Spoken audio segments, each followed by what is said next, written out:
"Show me your tattoo," the commander growled. What he saw next, it froze the entire room.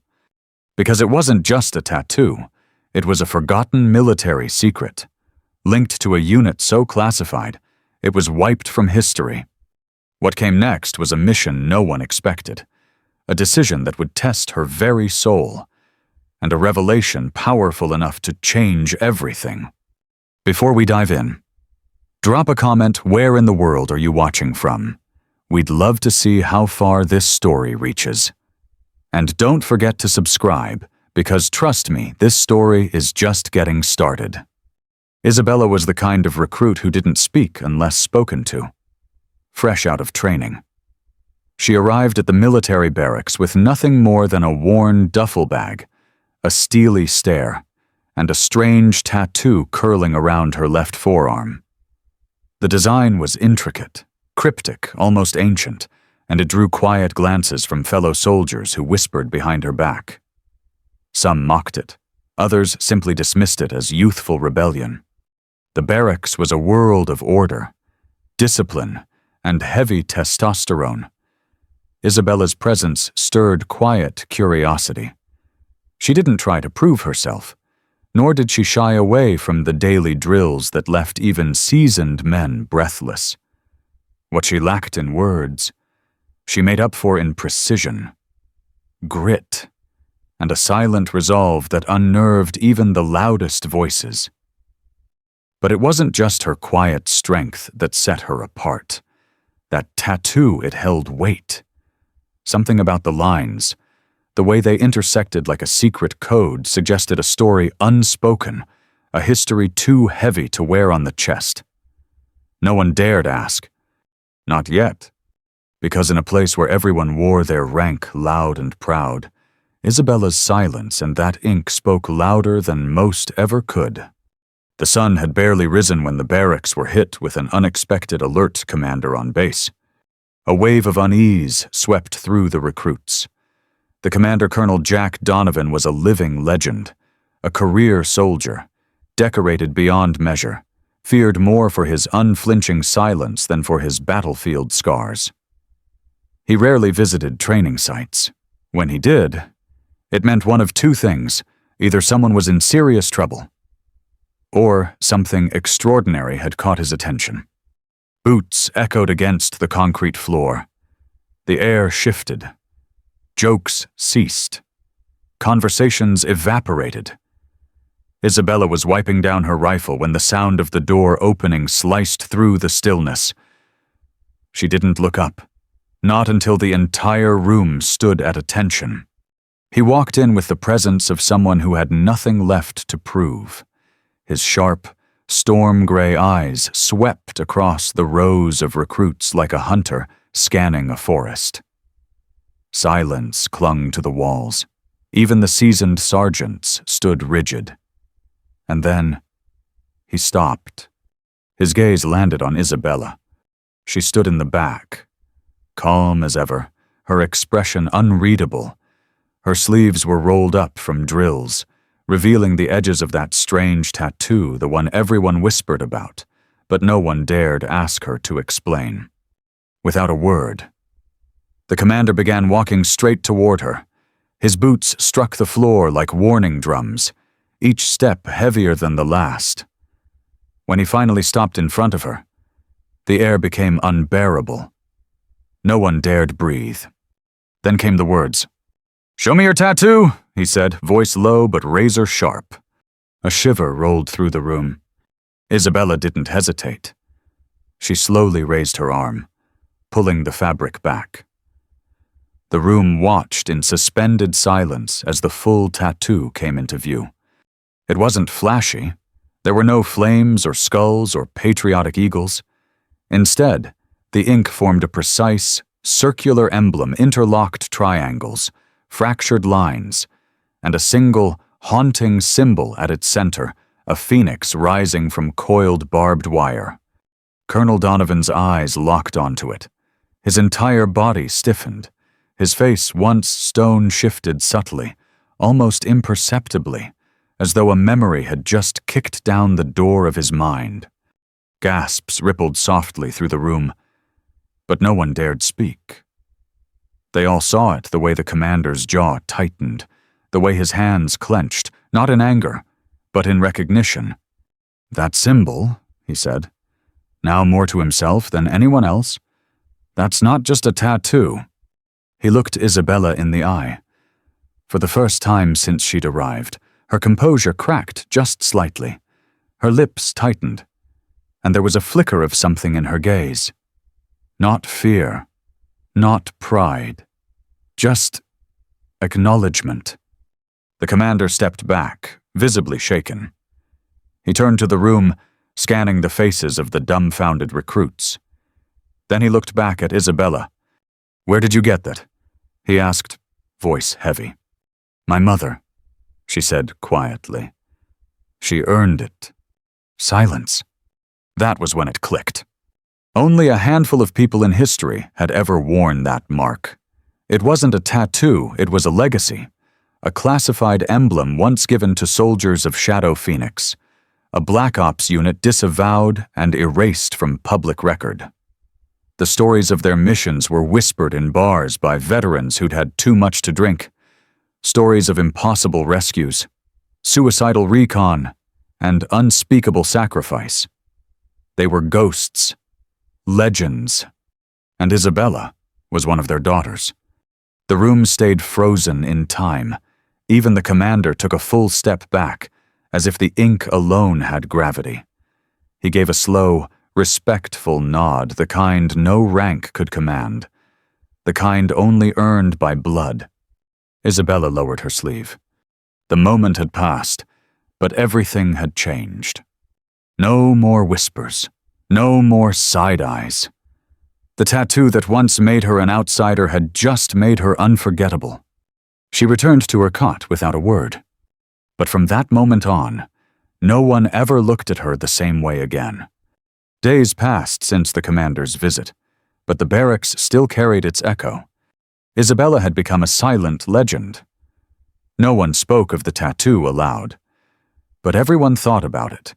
Every glance, every pause in conversation when she walked by it all hinted at the unspoken shift.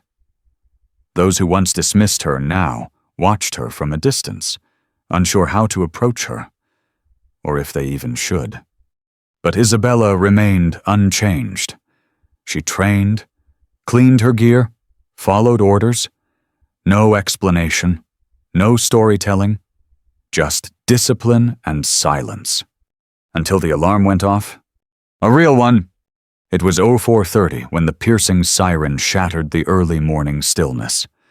Lights flooded the barracks. An emergency scramble. No drill this time. Real-world extraction alert. A reconnaissance unit had gone dark during a training exercise in a nearby forest zone. What began as a routine mock scenario had turned into a nightmare. One of the helicopters had malfunctioned. The team composed of recruits, and one lieutenant was stranded in hostile terrain with no comms, limited supplies, and worsening weather. Panic rippled through the base. This kind of failure wasn't supposed to happen. But it had. Command needed volunteers, fast. Before anyone could process the gravity of it, Isabella stepped forward. "I'll go," she said calmly, already buckling her gear. A few of the men looked at her like she was insane. She was still new, still technically unproven. "You sure about that?" barked Sergeant Hughes. "This isn't basic training. This is a real-world exfil under blackout conditions. We're talking broken terrain. Night op, possible enemy presence." "I said I'll go," Isabella replied, eyes steady. The room fell quiet. The commander, still on base from his surprise inspection, overheard the exchange. He approached slowly, the tension thick. "You know the terrain?" he asked. Isabella nodded. "I've studied it. I've read the tactical layout. There's a choke point by the ravine and blind zones near the old comms tower. If the evac bird was hit, they'll be holed up near the fallback site." The commander didn't question further. He looked at the sergeant. "She leads." What the sergeant balked. "Sir, with all due respect." "She leads," the commander repeated. Voice final. Moments later, Isabella was airborne, leading a small team of hardened soldiers into the night. And she didn't disappoint. Under pitch-black skies and through brutal terrain, she navigated like she had walked those woods 100 times before. Every decision was precise, every move calculated. When the team encountered unstable ground near the ravine, she adjusted course instantly. When they intercepted radio interference, she pinpointed the source within seconds. And when they finally found the downed team cold, injured, but alive, it was Isabella who crawled through the mud, dragging 2 recruits back to safety while under fire from unknown hostiles. She didn't flinch. Not once. They made it out. All of them. When the evac chopper touched down and the doors opened, Isabella stood tall, mud-covered, bruised, breathless, but her eyes burned with something deeper than pride. Legacy. The moment the rescued lieutenant stepped onto base and muttered the words, "She saved all of us," the story exploded. And now, the whispers weren't about her tattoo. They were about her courage. When the barracks gathered that evening, no one waited for orders. They all stood as she entered, not out of protocol, but out of reverence. Isabella didn't bask in it. She simply walked to her cot, removed her boots, and sat. That night, no one slept quite the same, because they now knew beyond any doubt that whatever story that tattoo carried, it wasn't just ink from the past. It was a prophecy fulfilled. The rescue mission had come and gone, but its echo lingered like a silent drumbeat in every hallway of the base. No one saw Isabella the same way anymore. Before, she had been the quiet outsider, the girl with the strange tattoo and the colder-than-ice demeanor. Now, recruits who once whispered behind her back offered respectful nods, quiet salutes, and more surprisingly, space. No one interrupted her focus. No one mocked her silence. She had earned something far more powerful than approval. She had earned reverence. But with that reverence came curiosity. Quiet questions circulated through the ranks. Who was she? Really? How did she know how to lead like that? Why did she run into danger with the precision of a veteran twice her age? One night, after a long drill, one of the soldiers, Dylan, the same one who used to roll his eyes every time she passed, approached her in the mess hall. He didn't sit beside her, just stood there awkwardly with a tray in his hand. "Hey," he began, voice cautious. "I just wanted to say, what you did out there wasn't just brave, it was surgical, like you'd done it before." Isabella looked up. Her eyes met his for a moment. "My mother was a soldier," she said simply. "Everything I am came from her." Dylan nodded, unsure how to respond. He didn't pry. He just gave a soft, "Thank you," and walked away. That was the beginning. More and more soldiers began to approach her, not with admiration, but with humility. They wanted to learn. They wanted to understand. And Isabella, while never boastful, started offering glimpses into the legacy that had shaped her. At night, she would sit near the edge of the barracks courtyard, and a few would gather around. She never told full stories, just fragments, lessons her mother taught her, what it meant to move without fear, how to read terrain like it was a living organism, how to stay calm when chaos screamed around you.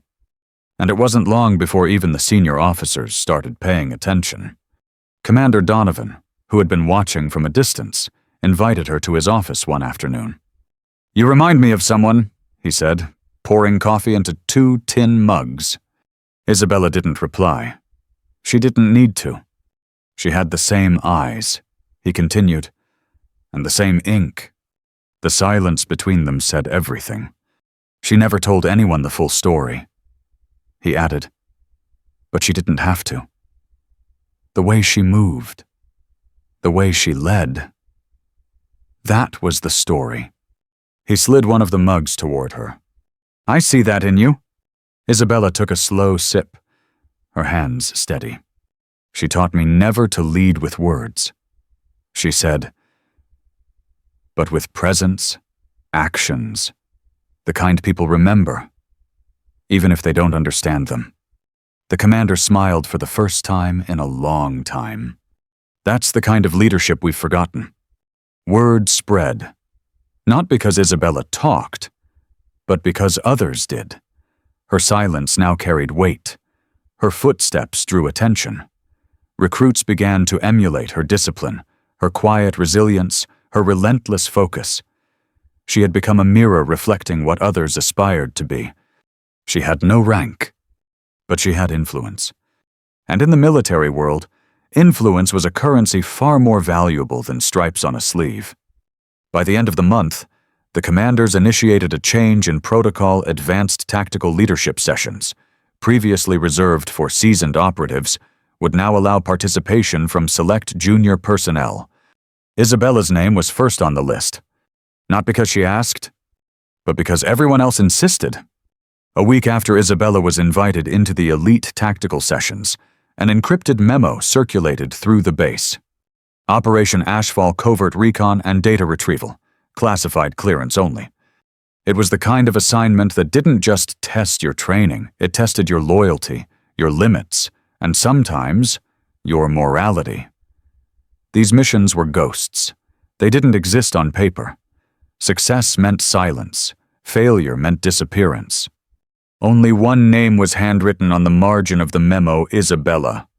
The commander handed her the folder personally.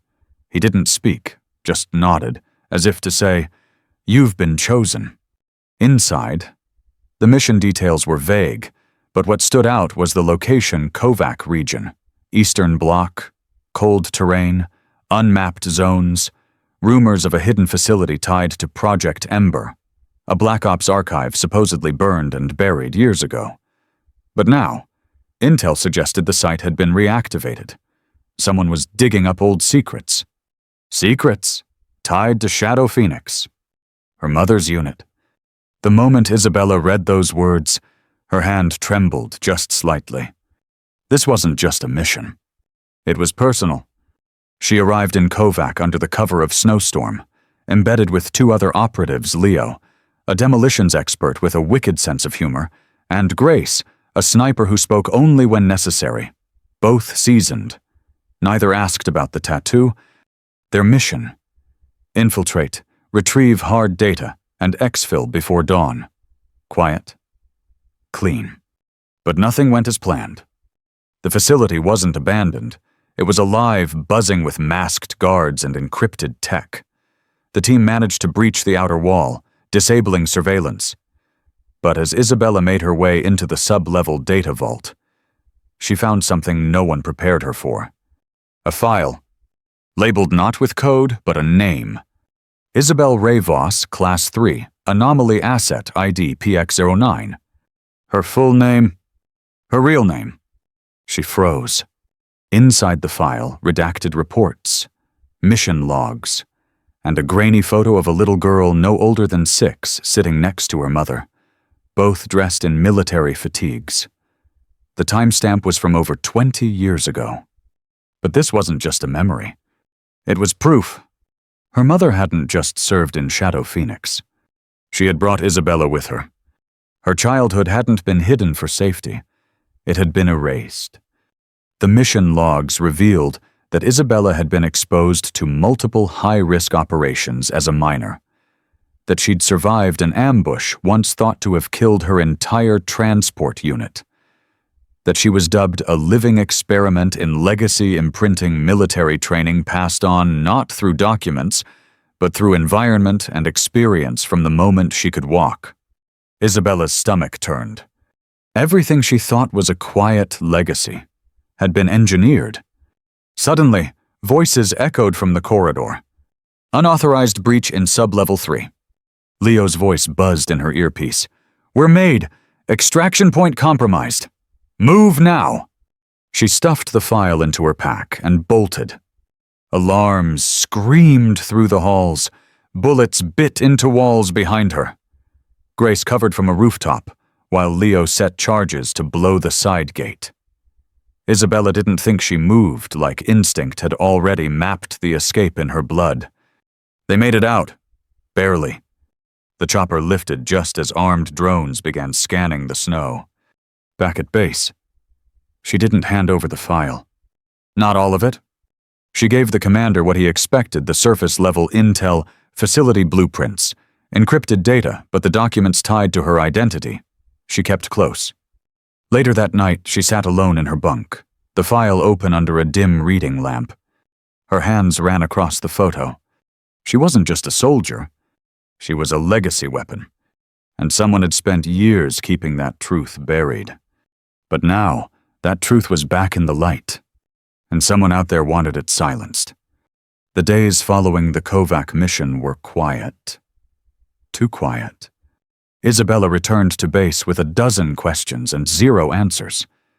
She had always known her mother was different, disciplined, emotionally distant, always speaking in coded lessons instead of affection, but now it all made a dark, unsettling kind of sense. She hadn't just been raised by a soldier. She had been shaped by a system, engineered, without consent, to carry a legacy that had nearly consumed her mother. But even so, she wasn't angry. She was awake. In the training yard, her movements became sharper, less automatic, more intentional.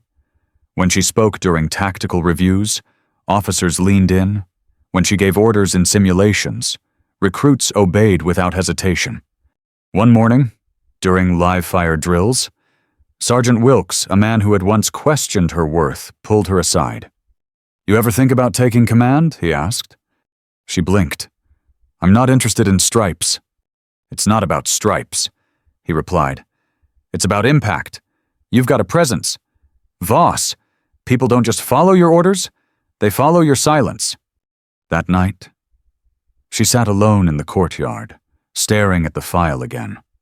The photo of her as a child haunted her, not because it showed a past she didn't remember, but because it showed a future someone had chosen for her. A future she now had the power to reshape. The turning point came unexpectedly. Another mission, another emergency. A small intelligence unit had gone rogue, sold secrets to a foreign syndicate. They were hiding in the hills north of the compound, armed and unstable. Command was preparing a full strike team. But Isabella had read the data differently. "They're not running," she told Commander Donovan. "They're baiting us." She stood before a full panel of officers, showing thermal maps and intercepted comms. "If we go in with force, we walk right into a kill zone." The room was silent. Donovan narrowed his eyes. "What's your alternative?"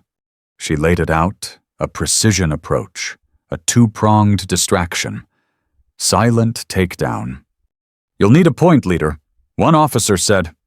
"She leads," Donovan answered before anyone else could speak. This time, no one objected. The operation unfolded like clockwork. Her plan worked. No casualties. Target neutralized. Sensitive data recovered. But something even more powerful happened after, as her unit returned to base. The younger recruits began huddling around her, not for orders but for guidance, for wisdom. They had seen something they didn't see in any textbook. Leadership not just by knowledge but by clarity, confidence, and composure under fire. That evening, Isabella walked past the mirror in her barracks. She paused. For the first time, she rolled up her sleeve not to hide the tattoo, but to look at it. Not as a burden, but as a choice. She understood now legacy wasn't about following footsteps blindly. It was about honoring where you came from and deciding where you'll go next. Later that week, she requested a meeting with Donovan. "I've been thinking," she said. "You asked if I'd ever consider command." He waited. "I want to lead," she said, voice firm. "Not because I carry the ink, but because I finally understand what it means." Donovan nodded once. "Then let's build the future you were never allowed to choose." The next day, her name appeared on the internal promotion board, Isabella Voss Provisional Command Placement Shadow Phoenix Initiative. Whispers spread again across the base. But this time, they weren't whispers of suspicion or awe. They were whispers of hope. The sky was gunmetal gray on the morning of the commissioning ceremony.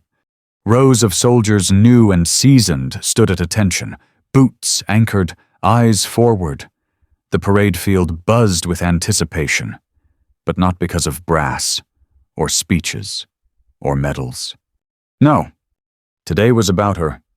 Lieutenant Isabella Voss, the once silent recruit who had walked into the barracks with a strange tattoo and a quiet presence, now stood at the center of it all, calm, unwavering, and finally seen for who she truly was. Not a shadow of someone else's past, but a living legacy who had carved her own path forward. As her name echoed across the loudspeakers, a hush fell over the crowd. Commander Donovan, in full dress uniform, stepped up to the podium. He didn't read a speech. He didn't need to. He simply looked at her. I once met a soldier.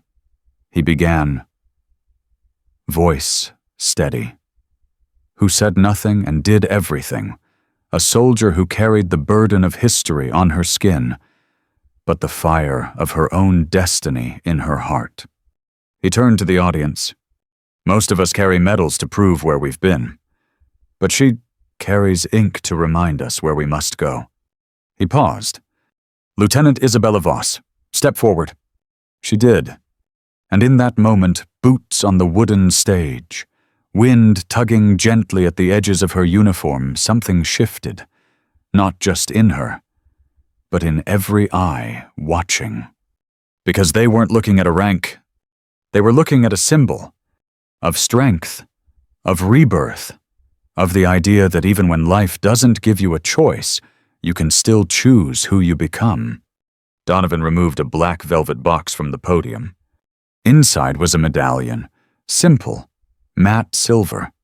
Etched into it the same phoenix that lived on her forearm. He pinned it above her heart. For honor, he whispered. For choice, she answered. Later that evening, the sun dipped low, casting warm gold across the base. Isabella sat alone on a bench near the training field, the same field where she once practiced in silence while others doubted her. Now, new recruits practiced there, and she watched not as an outsider, but as a mentor. A younger girl, barely 18, jogged by, hesitated, then turned and approached. "Ma'am," she said, nervously. "Permission to ask something." Isabella nodded. "That tattoo of yours, what does it mean?" Isabella smiled gently. "It means someone came before me," she said. "Someone who walked through fire so I could walk with purpose. It means I carry their lessons, their pain, their strength. But more than that," she looked the girl in the eye, "it means I choose who I become. Every day." The recruit stared, eyes wide. "Do you think someone like me could ever?" "Yes," Isabella said, before the girl could finish. "If you lead with courage, if you listen more than you speak, and if you understand that silence is never weakness, it's power, then yes." The girl smiled, nodded, and ran off. Isabella turned her gaze back to the horizon. Somewhere beyond it, more battles waited. But she wasn't afraid, because she finally understood the truth. You don't need to shout to be heard. You don't need to fight to be strong. And sometimes, the marks we carry are not the chains that hold us down, but the wings that help us rise. Sometimes, the strongest voices are the ones that never need to shout. Isabella's journey reminds us that true strength isn't forged in loud declarations or flashing medals, but in silent perseverance, integrity, and the quiet power of choice. She could have let her legacy define her. She could have hidden in the shadow of the past, letting the scars, both visible and unseen, dictate her future. Her story teaches us that legacy is not about following someone else's path. It's about understanding it, honoring it, and then choosing your own way forward. Because at the end of the day, we are not defined by what is passed down to us. We are defined by what we do with it. If Isabella's story meant something to you, subscribe and hit the bell so you won't miss the next one. Share this with someone who needs strength in silence. Thanks for watching.